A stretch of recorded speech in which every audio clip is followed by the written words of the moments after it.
very good morning, dear students. Today we would just like to revise about the electrocardiogram. So, by end of this lecture, you should be able to describe the impulse conduction, then what are ECG leads, what is the calibration of the ECG paper, what is the electrophysiology behind ECG, and ECG calculations, very, very important part of the exam. So coming to the rate of impulse generation, first thing you have to understand that SA node is the area which acts as a pacemaker in human heart. So from SA node, you have the three internodal tracts which conduct the impulse from SA node to AV node. Okay, so we have a Patchman's bundle which carries impulse from SA node to the atrium. As you know, SA node is located in the right atrium. So once there is excitation of the atria, there is a delay which occurs in AV node. Okay, so this is known as AV nodal delay. So this occurs because of very few gap junctions. Okay, so once the impulse crosses this AV node, then arrives bundle of His. Now bundle of His divides into right bundle and left bundles.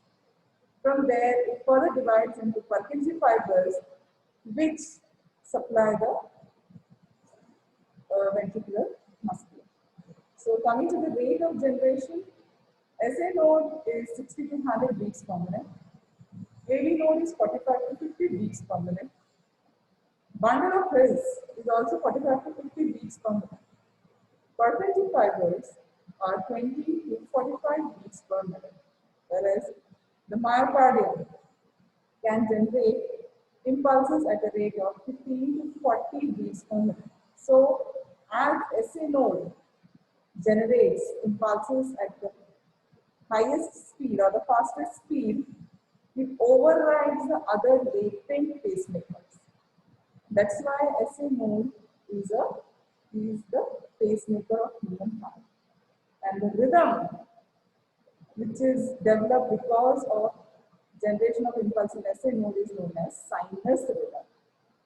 Okay. So coming to Einthoven's triangle, very, very important basis of electrocardiogram.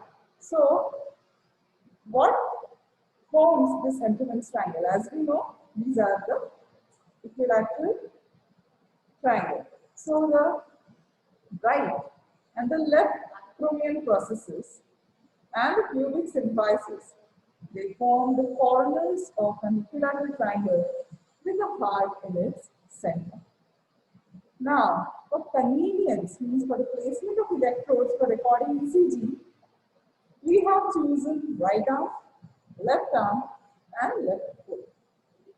Because it is difficult to place electrodes over here, which would require unnecessary exposure, we have chosen the right arm, and the left foot, which forms Einthoven's triangle. And what is Einthoven's law? That lead 1 plus lead 3 is equal to lead 2. Now, what is lead 1? Now, lead 1, the negative terminal is formed by the right arm and the positive by the left arm. Lead 2 is this one. Negative is right arm, positive is left foot. What is lead 3? Positive is left arm.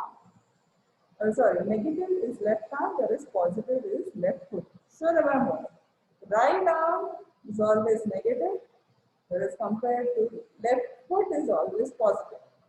So if you remember these two things, automatically the left arm you can adjust the plus and the minus sign. So Einthoven's law states that lead 1 plus lead 3 is equal to lead 2. Coming to augmented leads, which are also known as Goldberger's lead, here we have the central reference terminal. Okay, so the exploring electrode is compared with a reference electrode which is based on the average of the other two limbs. For example, if you want to find out what is the potential in AVR, so that will be in comparison with AVL and AVL. Now, what is this AVR, AVL, AVL?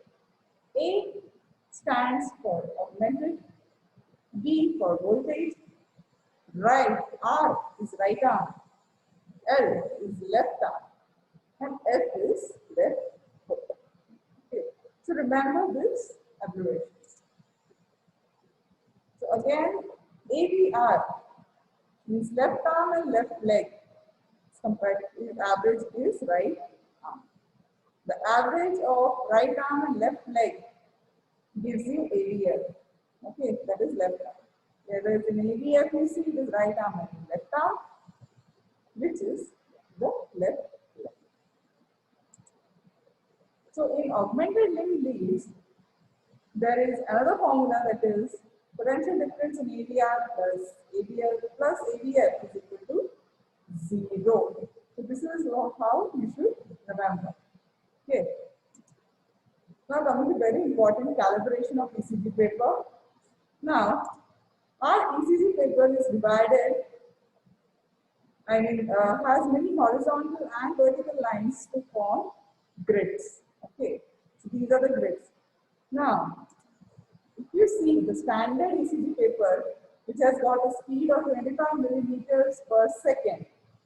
Okay, so in 1 second, the paper moves at a speed of 25 millimeters. Okay, so how much would 1 mm mean?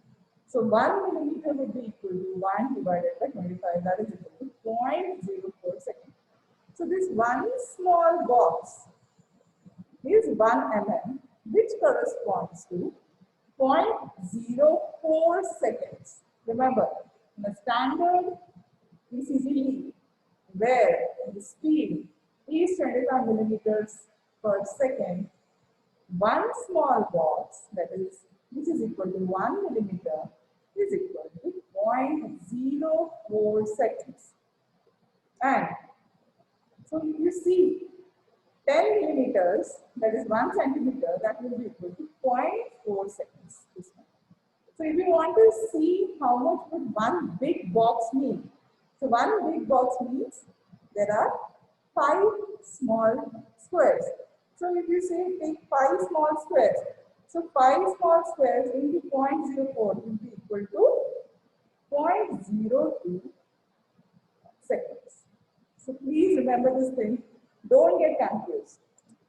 When the speed is doubled around 50, then 1 millimeters will be equal to 0.02 seconds. This is for your academic interest. Okay, you have to remember this one only.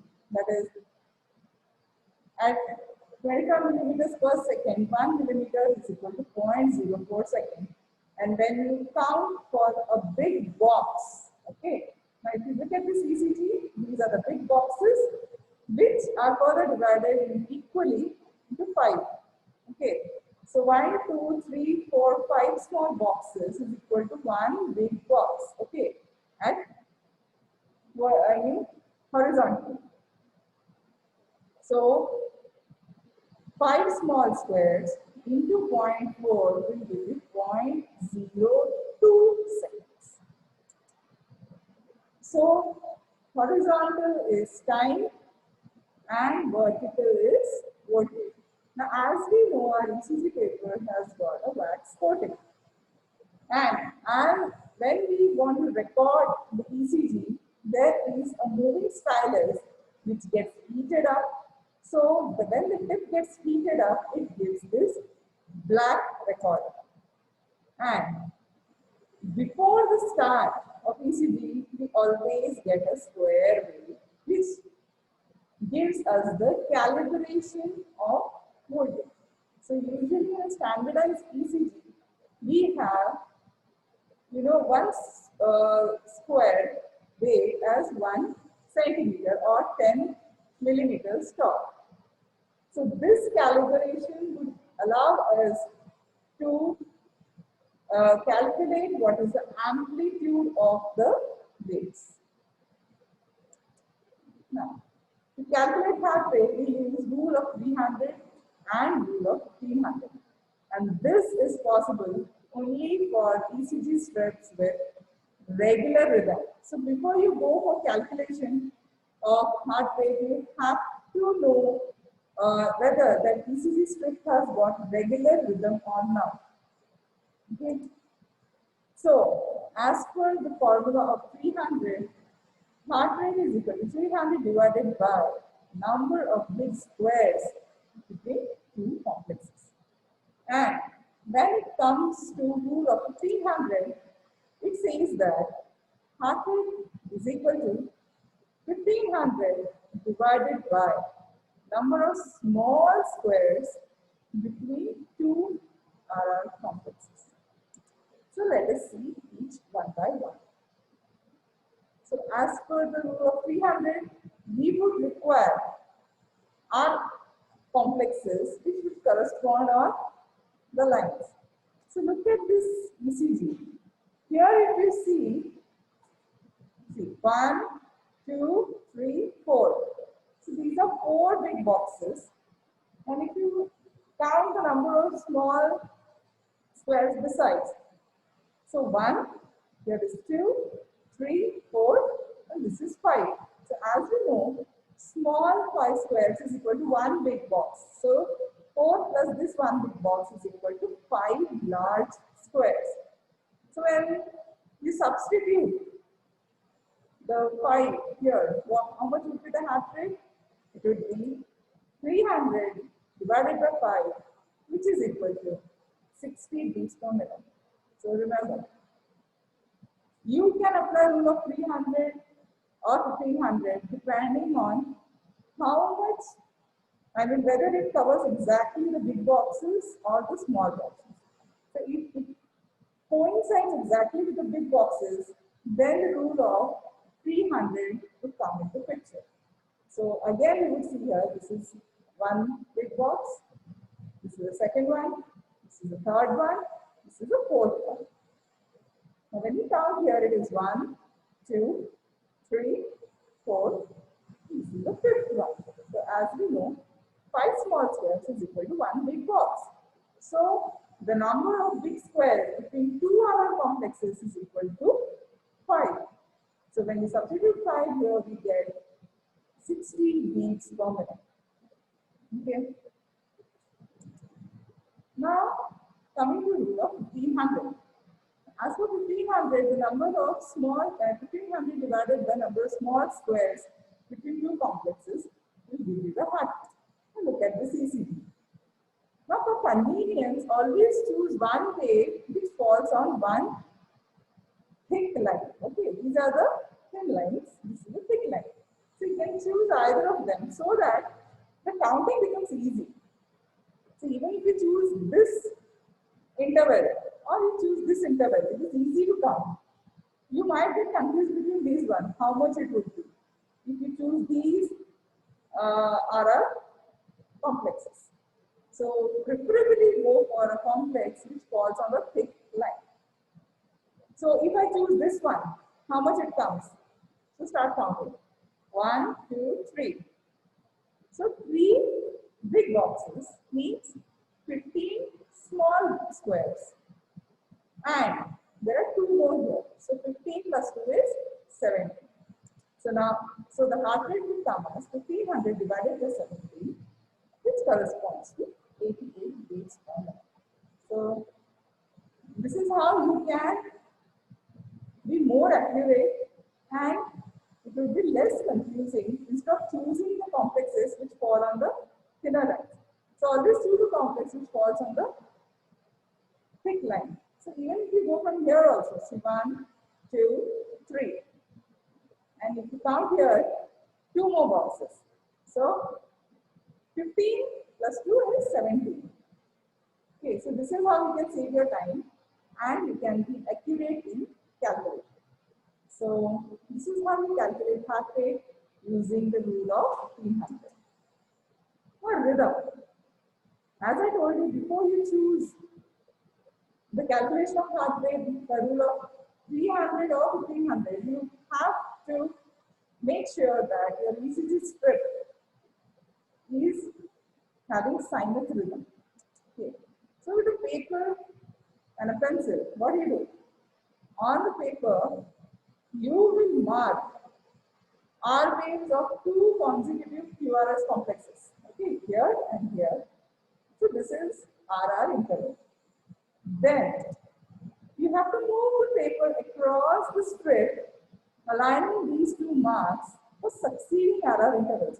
Since this you get an interval, then you switch the paper. So this point would come here and this point would go here. A difference of one small square is allowed. Okay. So if it is 1 plus minus 1 small square, still we consider the rhythm to be regular. So look at this one.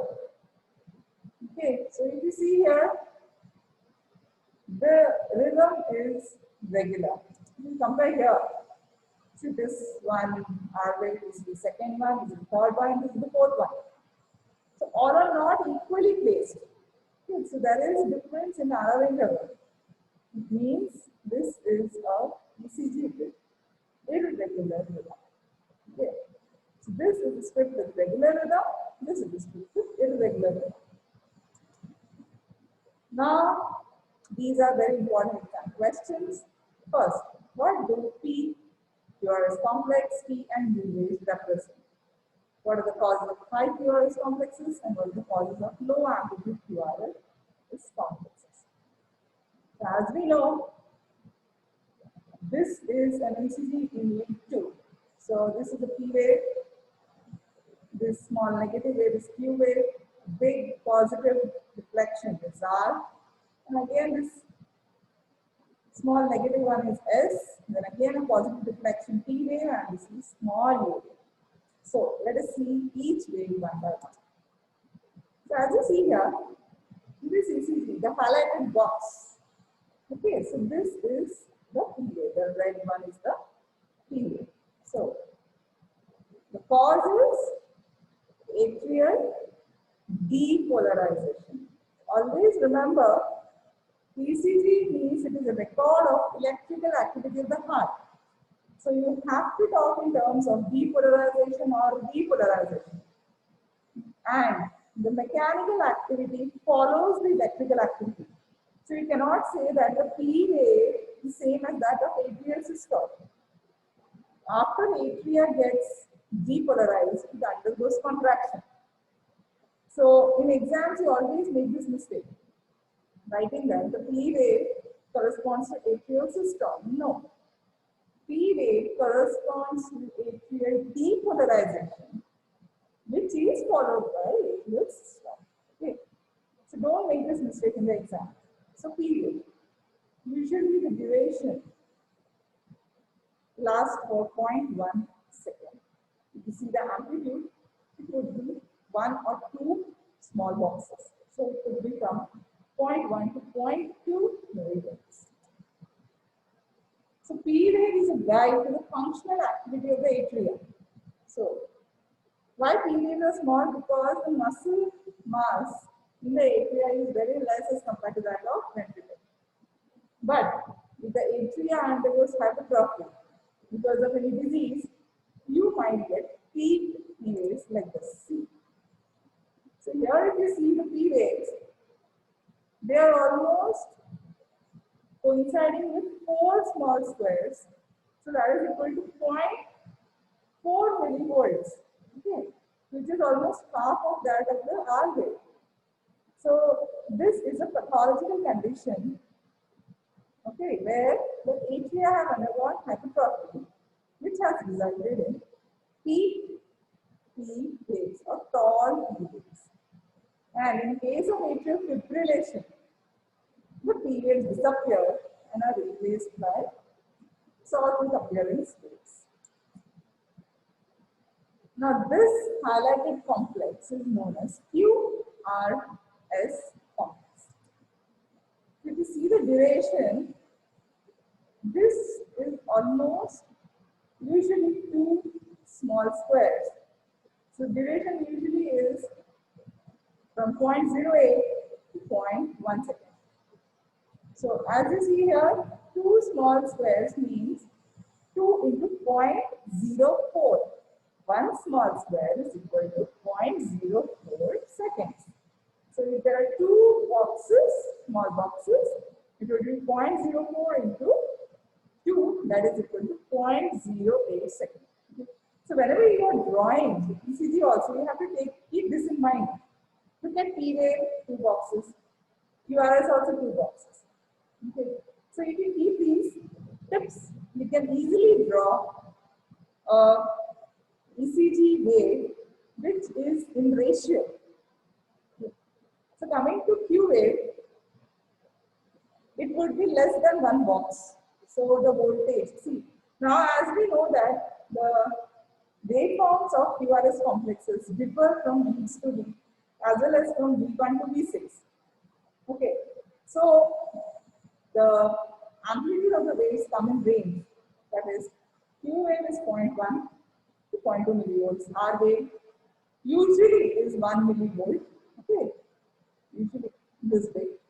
If it is more than 1.3 millivolts, we consider it as ventricular hypertrophy. S wave is usually less than 0.4 millivolts, this one. So because there is always a transition from V1 to V6, the waveform of Q and S might change. So remember this one. So what is the significance? As we know, QRS complexes reflects the conduction of impulse within the ventricles. Okay, so deep Q waves are usually seen in myocardial infarction. Tall R waves is in ventricular hypertrophy. As the muscle mass increases, the conduction time within the ventricles also increases, which is responsible for increase in height of the R waves. That is known as tall R waves. Low voltage QRS complexes usually seen in hyponatremia. As we know, sodium influx is very, very important for generation of action potential. So if the sodium is less sodium will enter inside. So the action potential size would decrease. We have already seen in the effect of sodium. Okay. Pericardial effusion, hyperinflation of chest, pleural effusion. So all these conditions increase the distance from the surface, okay, I mean between the heart and the point where the recording is being taken. So even if the distance between the heart and the recording surface increases, that would lead to low voltage. So that is the reason why in pericardial effusion, hyperinflation and pleural effusion, you might get low voltage QRS complexes. Again, hypothyroidism could be because of effect on nerve conduction. Prolonged QRS complexes are seen in bundle branch block, ventricular hypertrophy or dilation. Coming to T wave. So T wave, as you saw, its duration is almost 0.2 seconds, whereas the amplitude is 0.3 millivolt. Its clinical significance is that inverted T waves like this. See, this is a P QRS complex. Look at this. This is the inverted T wave, which is seen in myocardial ischemia or infarction. Look at this. Tall T waves here. Okay, so as we know, amplitude is usually 0.3 millivolts. So here it is more than one big box. So this is the tall T wave, which is usually seen in hyperkalemia. So remember, T wave inversion is seen in myocardial ischemia or infarction. This is a classical inverted T wave. And when it comes to this morphology, this is a tall T wave which is seen in hyperkalemia. Coming to U wave. Now U wave is another small wave. It is usually smaller than T wave. Remember this thing. So amplitude is 0.2, duration is 0.08 seconds. Prominent U waves are seen in hypokalemia. See here. Okay. So usually in hypokalemia, there is prolonged QT interval. There is a flat T wave. Okay, so U wave usually is more than that of amplitude is more than that of T wave. So this is a very classical ECG tracing which is seen in hypokalemia. So U wave larger than T wave is suggestive of hypokalemia. Coming to another important question of the exam, the PR segment. Now, PR segment normal duration is from 0.1 to 0.2 seconds. So this is a normal duration. PR segment represents atrial depolarization and AV conduction. So, PR segment constitutes P wave, means from the onset of P wave till the end of PR segment. Okay, so this is actually PR interval. Okay? This title should be replaced. When the PR interval becomes more than 0.2 seconds, that is the cause of delayed AV conduction, or in case of hypokalemia, if the level of potassium is less than 0.2 milliequivalents per liter. If the PR interval shortens, the heart rate increases. So that's an inverse proportion. And if the PR interval is less than or equal to 0.11 second, it means that the impulse is bypassing the AV node via the bundle of Kent or James fiber. Okay. So again, duration more than 0.2 second means AV nodal conduction delay. If the duration is less than or equal to 0.11 second means it's a short PR interval, which is again in some pathology. So look here. This is a normal AV impulse transmission. There's an AV nodal delay, and then it reaches the amplification. This is a prolonged PR interval where it is more than 0.2 seconds. Okay, so this is the first degree AV block. Whereas pre-excitation means before there is some delay occurring in AV node, the impulse is bypassing the James or bundle of Kent or the James fiber and it reaches the ventricle. So this is the short PR interval.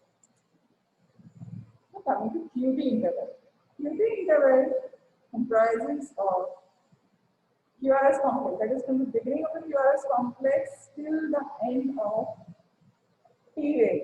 Okay, so this is the interval comprising of 2 waves and 1 segment, that is the ST segment. So normal duration is 0.4 to 0.43 seconds.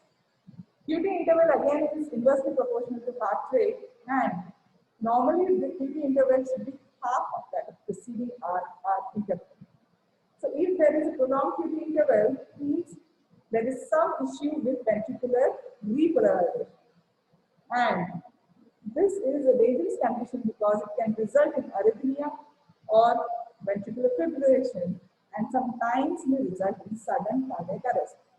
The conditions which can give rise to prolonged QT interval are hypocalcemia, hypothermia, as well as raised intracranial tension.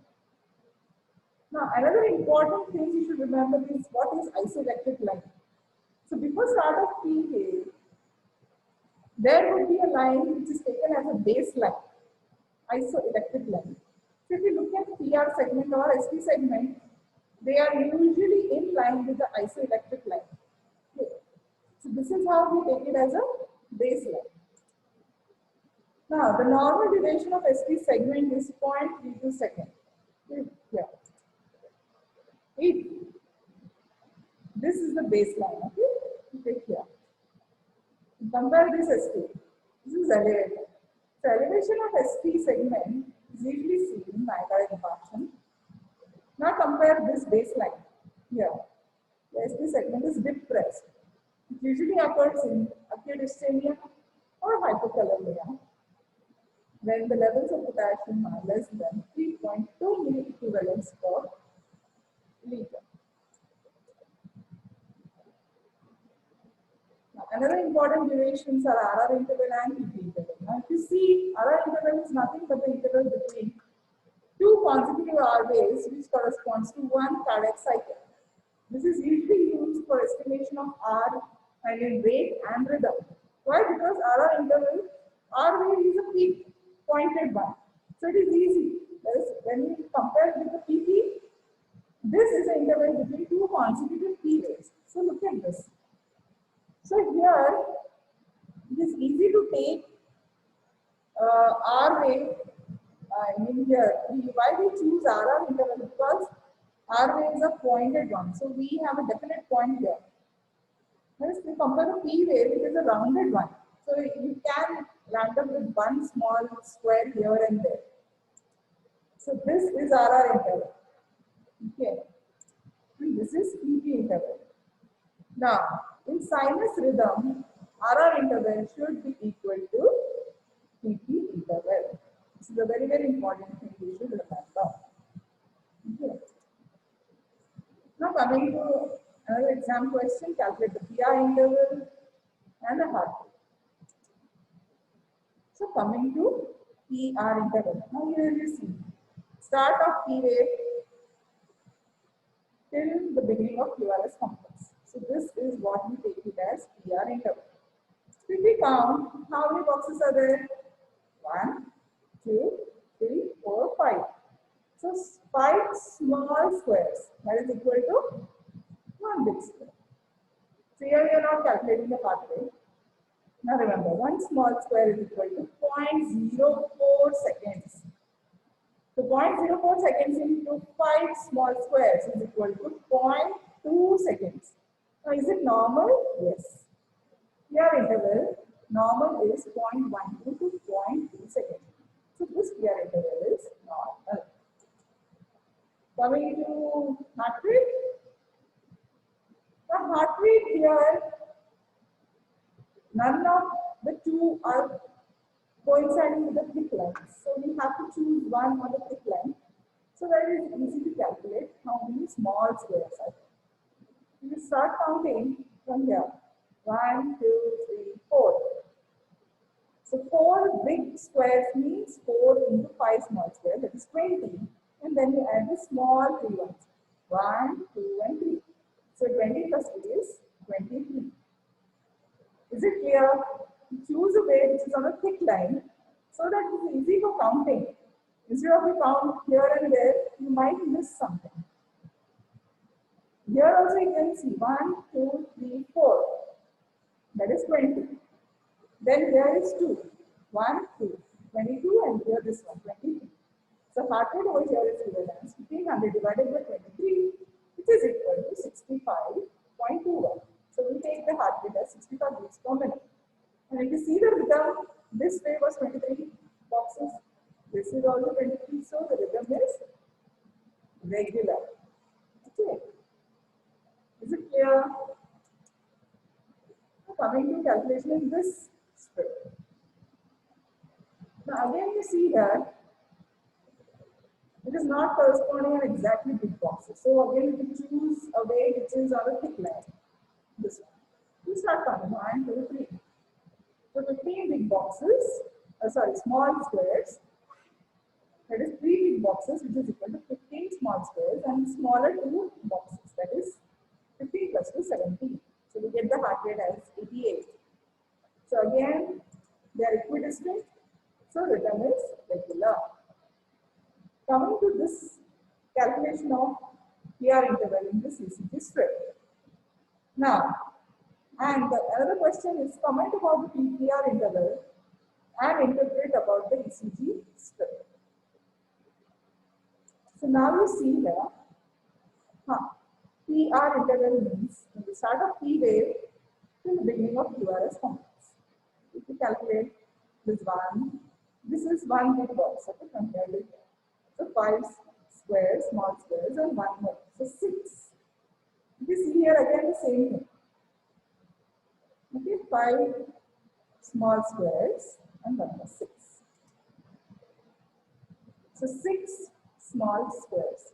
So PR interval is 0.04 into 6 small squares. That is equal to 0.24 seconds. Now 0.24 is a prolonged PR interval. So here the PR intervals are consistently prolonged. Okay, so each PR interval is prolonged, so which corresponds to first degree AV block. Okay, so this is what it is. Thank you very much for your patient listening. I will be sending a link on ECG calculations and questions. You all can solve it and send it